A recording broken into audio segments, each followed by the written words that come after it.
discussing Pandora Papers investigations where some prominent Nigerian politicians and businessmen were uncovered in illicit financial dealings. And we have in the studio Auwal Rafsanjani, the Executive Director, Civil Society for Legislative Advocacy, CISLAC. Welcome to the show, sir. Thank you. Good morning. Good morning. No. Yes, so, well, first of all, we'd like to get the thought of the CISLAC on these recent discoveries, as far as these investigations are concerned. Illicit financial flow, this is money laundering and all of that. What's the thought of CISLAC? Well, for us in CISLAC, which is the national chapter of Transparency International, we are not surprised at all because all the indicators are out there for some people to continue to commit the kind of fraud they are committing, in the public sector. Because this is not the first, report. We have a similar report, which was the Panama paper. Many Nigerians, public officials serving at that time were indicted or were appointed in that report. Nigerian government did not do anything in terms of investigation, in terms of taking appropriate, action to ensure that they block leakages and they carry out further investigation to see the extent at which public funds have been, diverted. Secondly, why we are not surprised is because the looseness at which the whole system is in terms of financial regulation and enforcement by the Central Bank of Nigeria also will continue to create this kind of situation.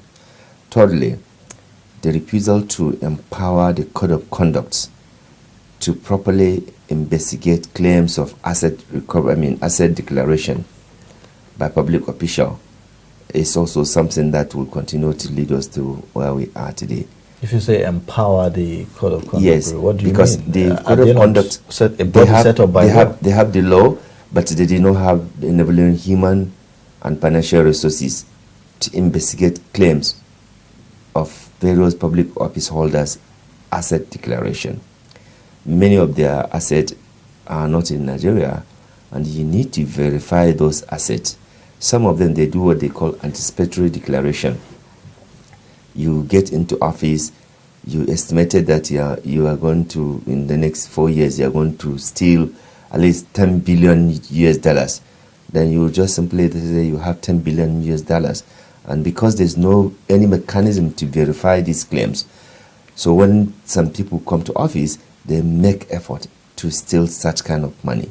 So that is why I say if they are empowered with human, experts that can investigate claims by public office holders, you will be able to know that. Yeah, again, also, that the political will to deal also with, erring individuals and companies is not also there. Currently, Nigerian, Extractive Industry Transparency Initiative have come up with various reports showing how companies are evading taxes, that are not remitting taxes. And instead of government to make effort to collect those taxes, government is rushing to go and borrow money.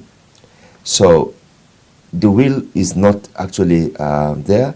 Again, you have a National Assembly that is also being paid by taxpayers' money heavily, and part of their responsibility is to carry out, oversight, and failure to carry effective and responsible oversight is also leaving us with the gaps on the way companies and individuals are also continuously, diverting public taxpayers' money. So illicit financial flow happens with connivance of financial institutions, with the connivance of multinational corporation companies, as well as their local agents. And if government is not putting measures to ensure that the identity of those who are hiding or who are beside those companies, behind those companies, are not known and established, then you will continue to have this anonymous persist. Thank God that we have beneficial ownership register, but we need to have the political will to make the KAMA Act 2020 as amended to work. This is the only way we can be able to identify those people behind many of the companies who are actually public servants or civil servants. Okay. Now, we've seen names of some of these people being uncovered over the years, and the federal government is bearing numb ears to some of these issues because we don't get to see them prosecuted. We don't get to see, the end result. What kind of image, does this create, for Nigeria with the international community? No, the image is a terrible image in the sense that the government had committed itself to say they want to fight corruption. If they have not even said that they are going to fight corruption, people will not even bother to hold them, to account for their commitment. But they made so much noise about fighting corruption, not knowing that fighting corruption is not about talk show. It is about putting system in place, mechanism to ensure that you prevent the corruption from happening, and when it happens, to also sanction people who were involved. But now, because of the party affiliation and loyalty to, some people in government, people will commit these atrocities, and their case simply once they come to ruling party, you don't hear anything.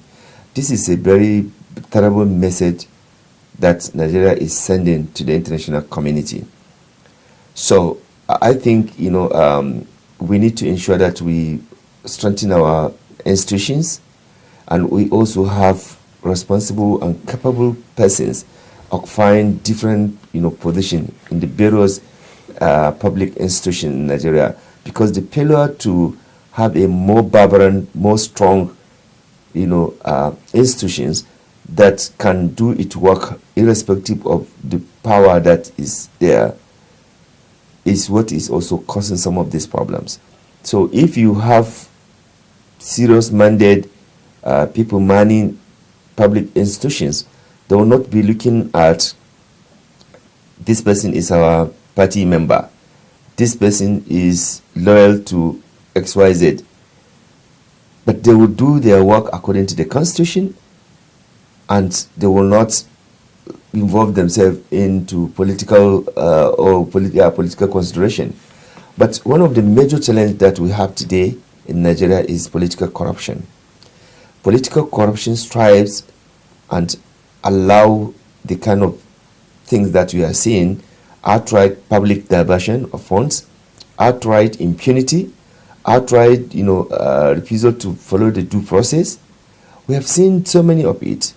This is the reason why what has been happening in Nigeria is not good even for the future generation.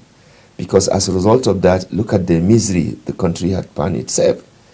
As a result of this diversion of public funds, development has become deficit in Nigeria.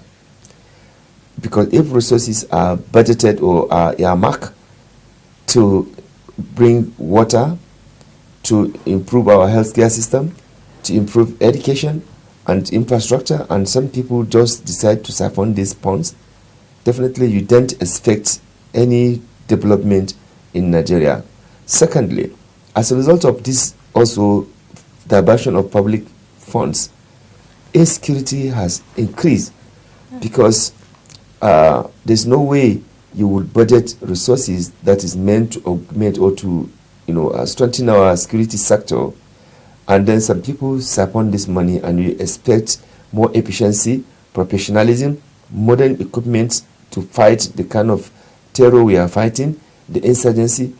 That is why the whole world is laughing at us, because we are not lacking the human and the financial resources, but what we are suffering is this outright corruption in the security sector, in the public sector, that no one seems to be willing to decisively, in all honesty and sincerity, deal with this matter. Okay. All right. Now, what kind of investigation goes on when, for instance, it's an electioneering period and we have all people coming in as candidates for political parties and all of that? I mean, for this recent discovery or revelation shows that we have people who are occupying public offices with such records, and prior to their ascension to those offices, is it that there is no any form of investigation that is carried out to ensure that they do not have such dubious records, or what's the quality of investigation that happens? Now, everything unfortunately has turned to politics. You have seen people that even government itself investigated for corruption. Once they decamp to their party, you don't hear any case anymore. And that is sending a terrible wrong signal that people you have yourself accused of looting and stealing, now, simply because they have decamped to your party, you are publicly coming to take photographs with such kind of person. In the fight against corruption, that is demoralization. Secondly, it is not also ethical. So whatever you are doing, you have to remember that you have responsibility to ensure that you lead, the public with good image and reputation. Number one. Number two, it is very clear that money laundering is associated with election that is going on in Nigeria, because the system of the political party nomination has been totally commercialized, privatized, and purely it is about how much money you bring to the system, irrespective of whether it is clean money, whether it is a dirty money, whether it is whatever money, whether it is money that is from the public trust funds. You carry the money. As long as you can bribe your way, you can just get elected. And that is why a lot of competent, qualified, patriotic, decent, non-corrupt Nigerians have been totally alienated from coming into position of leadership in this country, because the system is pure with this dirty money. And that is why CISLAC have been working along together with other 21 countries in the world to improve how dirty money in politics is used, by ensuring that it campaign against it. It called the attention of the authority to ensure that necessary action are taken so that governance will not be run on the manner of stolen funds, and also continues to institutionalize stealing, because once they put in the money into the election, they also expect to make returns or to make more profit from it. So it will be a vicious cycle. And if you want to clean the governance system in the country, you must stop using dirty money into electioneering in Nigeria. There are limits at which campaign funds should be used. But because of the failure to impose that, and because the culprit who will have been the one to impose it are also involved in it, it is difficult for you to see any action.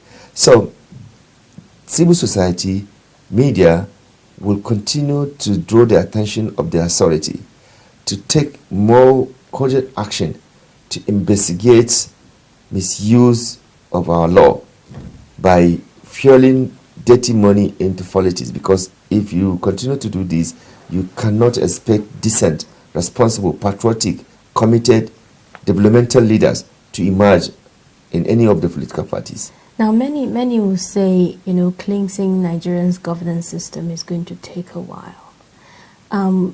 Does this mean we're going to require international intervention to do that? I tell you, it's all about commitment, seriousness, and putting system in place. When this government came on board, they said they want to fight corruption. We expected that the government should have put in place team of like minds at local, government level, at state level, and federal level, to be able to have the required, number of people that can actually drive the fight against corruption. But when you reduce it to just mere talk show, it will be difficult for you to do that. So all I'm saying is that it is very possible, if there's a seriousness to work towards reducing the kind of collapse system that we have.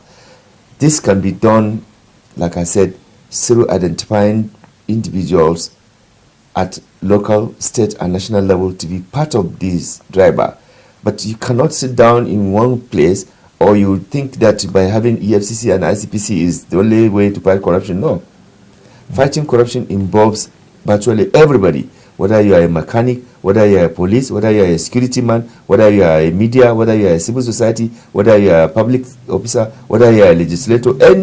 Everybody must play a role to minimize the kind of consequences of corruption that has brought us, which of course is basically, you can see insecurity, you can see lack of development, you can see collapse of ethical value system in Nigeria. These are all the consequences of corruption, and because it has been institutionalized, that is why it is eating us by the day. There's a bit of a dilemma here, that despite this robust investigation that was conducted, it's also impossible now to go to court to prosecute some of the persons named in this investigation. For instance, we have a serving governor, among these persons named who enjoys immunity provided for in the Constitution. What's the approach? What's the best approach to this? How can this matter be followed through, even by the Nigerian authorities, even if they are willing to do that? Well, I think we are seriously misunderstanding this immunity thing. Immunity does not mean that you cannot be completely investigated. Yes, you might not be prosecuted, but that does not stop governments, if they have reliable and credible evidence against the atrocities that somebody is doing. So, okay, because you have immunity, you can then order and be killing people, and then nothing is going to happen. No, it doesn't work that way. So it is misunderstanding of even the immunity cover. The immunity cover is simply because if you are a governor, for example, according to the people that drafted and conceptualized the immunity, that it will be distraction for you every day to be in court, to be this and that, But that is not to say that you cannot be investigation. Investigation can commence immediately, and there are a lot of evidence to show, even in the past, linkage of this kind of thing. Like I've said, the Panama paper came, and many high politically exposed Nigerians were mentioned. The government did not do anything. Secondly, you also have associate of the person even accused. What stop you from also, through your investigation, find out those associated? Because one person cannot do it alone. He or she must have worked in consortium with other people. What stop those other people who don't have immunity to investigate further? And when you find them, when you find credible evidence, you prosecute them. But to keep quiet is sending a terrible wrong signal. It shows that the fight against corruption will continue to be a lip service. And this is also a reminder, and also something that government spokesperson should minimize abusing the intelligence of Nigerians. When we come out to say that there's a corruption in public sector,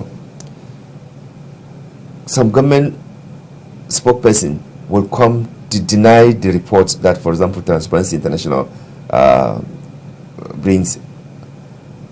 But you can see that this is not done by Transparency International. It's done by another set of investigators, pointing out the same direction that Transparency International is talking about, that there's indeed corruption in the public sector. And that is why you see public official will divert public funds and hide it. Now, despite all this, we make recommendation to government to block leakages, but they are not interested. They will simply dismiss that, no, what we are saying is not, easy. But the ordinary person on the street, he or she is feeling the pain of the corruption. So because they have a rented, time, they can come and talk anything and go. And this is simply because also the country has not also put in place system that will checkmate excesses and abuses of public officials. Because if you are there, even if you are a spokesperson of the government, you must say the truth. Because you have been sworn in to do the right thing, not to propagate lies and fabricate stories. So you must be honest, sincere in your public dealings as a public officials. That's number one. Number two is to say that, look, it is important that as we move on this matter, the anti-corruption agencies should work closely with their counterparts in other countries to aid, in further investigation and coordination on this, including even tracing of assets. We have been supporting government. We are not consultant. We are committed, patriotic Nigerians. We use our own time, our own resources to go and provide information, credible information to government, for the government to investigate, to take action. We have been to various countries in the world, from European to England to America to United Arab Emirates, pointing out Nigerian assets in those places. For Nigeria to take action to get this asset returned. But when this asset is returned, you can see that it is another round of stealing and looting. Yeah, so at this point, I would like to say, I would like to ask that how important is the collaboration between government and civil society organizations like yours and the media, in this kind of investigations? How can there be a synergy in this fight? How can there be partnership, instead of looking at each other as enemies? Okay, if you look at this report is basically conducted by civil society and media. So you can see how important and how relevant civil society and media are in order to support government's sincere effort to fight corruption. So if any government that is serious will not be enemy to civil society and media, will want to work with civil society and media to be able to find information, because we in civil society and media, we have no power to prosecute anybody, but we can make this credible, research, investigation to give to government, to say, hey government, you look at this, investigate further. We're not even saying act on it. Investigate further, to be able to ensure that you block leakages and put sanction mechanism against anybody that continue to perpetrate this kind of atrocities against the people of Nigeria. Now, before we go, I recall that over the years, Transparency International in particular have, come up with some issues like this, and we see the federal government debunking it and say, no, Transparency International are just making up claims. What would you, say about that? Yeah, this is what I was trying to say, that look, we've been issuing different reports, and instead of government that say that they want to fight corruption, to say, okay, let us see this report, let us see where gaps are, let us see what recommendation you are putting forward, so that we can study it and also maybe take action on that. But when you come and outrightly deny that there's no corruption, like we have seen many of the so-called spokespersons are coming to talk, this is something that is happening at local government level. This is something that is happening at state level. This is something that is happening at the federal level. So even if you will say you are a spokesperson of the president and you are dealing with the federal, do you control what goes on in the local government? Do you control what goes on at the state level? So instead of blanket, dismissal of the fact that, we say that there are some corruption challenges in our public sector system, instead of denying it, why can't you have a look at it? Because you only speak for the federal, you then speak for the local, and you then speak for the state. And if you all understand and that there's need for us to have, as a country, have a system that will reduce the level of corruption we are seeing in the country, I think any sincere and honest patriotic government official will not dismiss report like this. What they will do is to say, okay, they will sincerely study it, and if there are any vital reason to take action, they should take action. So I think it is important, whether the government say they want to fight corruption or they don't want to fight corruption publicly, they must do it, because the law, the constitution, does not promote you as a public official to be a looter, to be covering up looters. So whether you say you are going to fight corruption or not, you did not have that immunity in the constitution to cover up and perpetuate corruption or cover up corrupt people simply because of party affiliation. Okay. Thank you so much, Auwal Rafsanjani, the Executive Director, CISLAC, a civil society organization. And we have been discussing the Pandora investigations and the role of civil society, in providing solutions to some of these issues that we get to see in the news. Yeah, very, very interesting conversations. And if you've missed, then you can catch up on our YouTube channel and also across all our social media handles. More details of all that we've discussed today. Quite a very, very interesting conversation on the show.